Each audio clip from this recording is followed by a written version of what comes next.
Hello everybody and welcome back to World of Warships Legends. My name is Spartan Elite 43 and tonight, it's been a while, but we are going to jump right back into Baltimore. And, I gotta say it, the king is well and good. The Balti is still the king of the cruisers. Regardless of what anybody likes to say, it just slaps. Like, there's no other cruiser that punches quite as good as Balti. And, yeah, we're going to put that on display. So, let's go start this off by looking at the map. And as you can see, there is only one ship that overmatches us. Just one. Which means we get to bully people. Which is my favorite thing to do in the Balti. So when I get a chance to actually bully people in the Balti, I'm going to take it. We're going to go straight into the Charlie Cap as hard as possible. We're going to put ourselves in a good position to punch people in the mouth. Now, I'm not going to lie to you guys. I have AP loaded currently, and I wish I had kept AP loaded here, but I decided to go ahead and switch to HE because I had a feeling that the destroyer was going to pop up in Charlie, and I wanted to have HE loaded just in case I needed to punch him in the mouth. And you're about to see pretty quickly here why this was a terrible plan. And the reason being, a Cleveland's going to come barreling out into the open. Broadside on to God and everybody, but more importantly, me. And if there's one thing that the Balti is very, very good at, it is removing cruisers from existence quickly and efficiently. And unfortunately, because I switched to the HE, that means that when I go to engage here and this Cleveland gets spotted by our battleship that's backline, but going further out, I'm going to end up having to switch over to the AP. And someone might say, oh, you should have just shot the HE and then switched to the AP. But I thought maybe I could get my guns loaded in time before he sees me, and that's just not the case. He gets me detected, and you can see we've got the AP loading. We get the shot out. He's turning away. We're not going to get much out of it, unfortunately.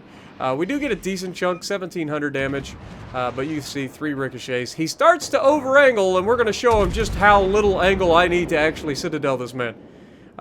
He's getting... Actually, that wasn't a citadel. That was just full penetrations. But you can see, the Balti's pen angles are nutty.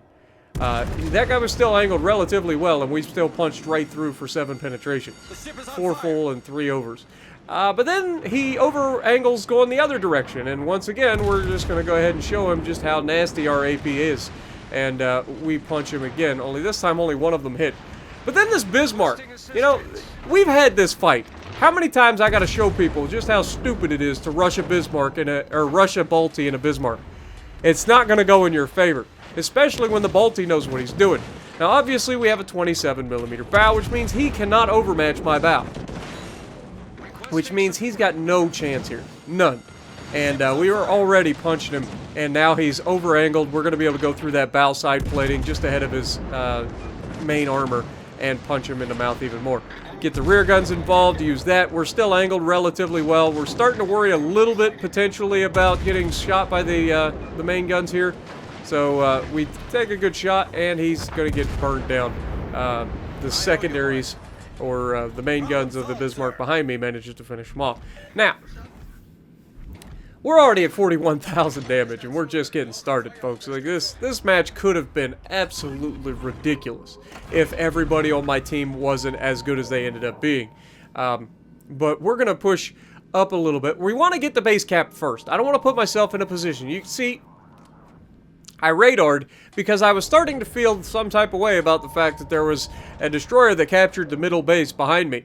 And I thought maybe they might be trying to sneak up behind me. I mean, look at all the smorgasbord of freaking battleships and heavy cruisers sitting in this gap right now. This would be a perfect time to get a ambush off. So that's why I radared there. But now that that's all done, we've got the base cap. We're going to move up and try to use this island as cover to attack these guys. Now we have AP loaded, and you can see I'm looking at the Cleveland. I'm going to try to aim ahead of him and lob the island. You can see we can get the front guns around, and not quite enough to hit him. But we're just gonna keep shooting. Like he's not got much options here. But you can see we're kind of shooting through the island here, which is why we're missing some of our shells. Some of our shells are making it over the island, but some of them are going right through. So we've got to try to nose forward, try to get past the worst of the island, and see if we can't help get close enough to actually attack this man. Now, we switch over to HE because our intentions now are to burn this Richelieu down. Richelieu, bow in, very difficult to deal with, so we're going to go ahead and just switch over to HE and make it a lot easier. Remember, French battleships are very, very susceptible to HE spam. Like, they get absolutely shredded by HE spam. So if you can get the HE started on a freaking French battleship, you will absolutely wreck them. So that's what we're going to do. And because we're able to use the island, we're going to try to get the rear guns involved here. Looks like we're able to barely lob the island, but I think they're actually going through it. If you guys have ever seen, there's been a bug in the game since day one, where if you're too close to the island, you can actually shoot through the island and see your shells still go, and it looks like they're going to hit, but they actually just go straight through them. The game nulls, and by null I mean N-U-L-L, makes the shells null when they go through the island, so they can't affect the enemy, because that would be an unfair advantage. If you're shooting through an island, I mean, that's bullcrap. Now, we back up because we anticipated, we saw his guns coming towards us, we knew he was going to shoot at us, so we go ahead, back off. He completely misses, and we go ahead and try to move forward, try to finish this guy off. We have the HE, we have the fires on him, we take another shot, and we leave him alive, because of course we do. But the guy behind me in the Nelson managed to finish him off. And so we're going to go ahead and start our pursuit of the enemy cruisers.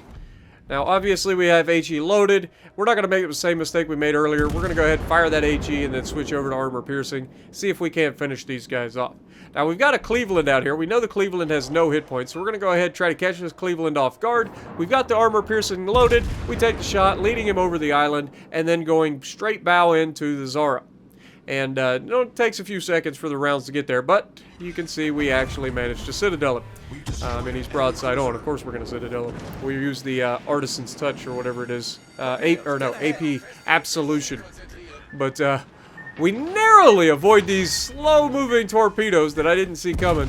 And get out of the way of those. I'm fairly confident the guy behind me actually ends up taking those.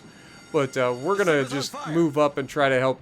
Now, we see this lion here. Remember, lion's the only thing that overmatches us, so we're going to use the island for cover again to shoot over top of them. Notice we're not detected. We're able to shoot them because our destroyers have them detected, and we don't get detected back. That is what you call preferable. So, he's broadside on, but he realizes that we're coming in behind him, so he's just going to go full speed ahead. He's going to try to get out of it. We're going to use AP initially because I wasn't exactly sure how well the AP would do against the Lion. I know up close and personal, a Balti can actually citadel most British battleships, so I'm pretty confident in my AP's ability to do damage here. And unfortunately, we're just not able to get the speed correct. He's able to get away, but we start switching over to the Zara, thinking we're going to be able to shoot the Zara, but the Zara's going to stay pretty well angled against us, so we're not going to get much of anything. We actually completely missed him. Now, as you can see, he starts to turn. We're thinking, okay, well, we've got the HE loaded. We're going to be able to do some damage with the HE. Now, remember, 203mm HE is pretty freaking nasty. This has the same exact HE as the Wichita. So you know how nasty a Wichita's HE is. The Balti's HE is the exact same. And then of course if you go with the Balti has the bonus of those super heavy AP shells that just have those nutty penetration angles that we've already talked about. But we're gonna move over here, grab Bravo, because A, XP, and B, it's always a good thing to try to guarantee your team the win. Yes, these guys are running away. Yes, we're going to be chasing them. However, if we grab this base, the likelihood that we lose is slimmer because we're going to have the points lead. Even if we all die chasing this guy, and by all of us, I mean the few people that are actually going to chase this guy, the battleships are going to be too far back. They're not going to really be chasing. So as long as we grab this base, that gives us a chance. Now, we take another shot here at the Zara with the HE. And you can see he's just doing enough to kind of make us miss him. We get a couple of hits, but it's not really giving us a whole lot of damage. And then we've got the shot looking at the London here. We switched over to AP because reasons. I want to test it. I'm not sure what I can do against this Lion. I have not actually fought it in a thing. And you can see we hit the superstructure. We slap. All right, we just put up, what, 3,000 to 5,000 damage, something like that in that salvo. So AP is nasty. We've already talked about that. But he's kind of turning in, so we're looking at some better penetration angles. And then, of course, Zara is coming out. And I'm not gonna lie, I was salivating here. This guy is gonna go full left to avoid incoming shells, and then he's gonna turn hard right to try to get back over to his teammate, the lion. And when he does this, I am just like, oh my god, this is the one. This is the one shot we've all been waiting for. We take the shot, and unfortunately, I lead him a little too much. And we hit the bow of a ship, which is real unfortunate. If we hit a little further back, that could have been a death strike, but we ended up over-anticipating how fast he could travel. Now, again, we knew going in that there is one ship that overmatches us. This 16-inch battleship right in front of us, the Lion. 15-inch guns do not overmatch 27 millimeters, but 16-inch guns do. 406 millimeter guns go right through my bow and have a potential to citadel me very, very quickly. Now, Zara goes down to the Brandenburg, which was nice, and that leaves me 1v1 essentially with this Lion. Now, I don't like my odds, but I have to try, you know? So we take the shot looking for the superstructure. We actually hit, I think, his guns mostly. You see we get 1 shatter, 3 overpins, and 2 full pins. I think we hit some secondaries or something. Stole some of our damage from us. We get a little bit better result, but yeah, he reaches right out and punches us right through the bow there. Didn't citadel us, so that gave me a little bit more hope here that I could DPM this guy fast enough to kill him. But he swings all the way out, gets his rear guns on, and he is getting the best RNG you've ever seen for accuracy. And now it's a crapshoot. Can I kill him faster than he can get those guns loaded? I have no idea what the reload is, but unfortunately, the answer is no. He's going to get his guns loaded before I can kill him. And down we go. But as you can see, we did manage to get the fire with our secondaries, and he goes down and gives us our flesh wound. So we still got the kill, and I felt pretty good, I'm not going to lie. I was like, all right. 116,000 damage, only 4 fires, using mostly armor piercing, top of the leaderboard, almost 3,000 base XP. So, thank you guys, I hope you enjoyed, and if you like what I'm doing, punch the like button, leave a comment below, subscribe to the channel if you haven't already, and as always, I will see you in the next video.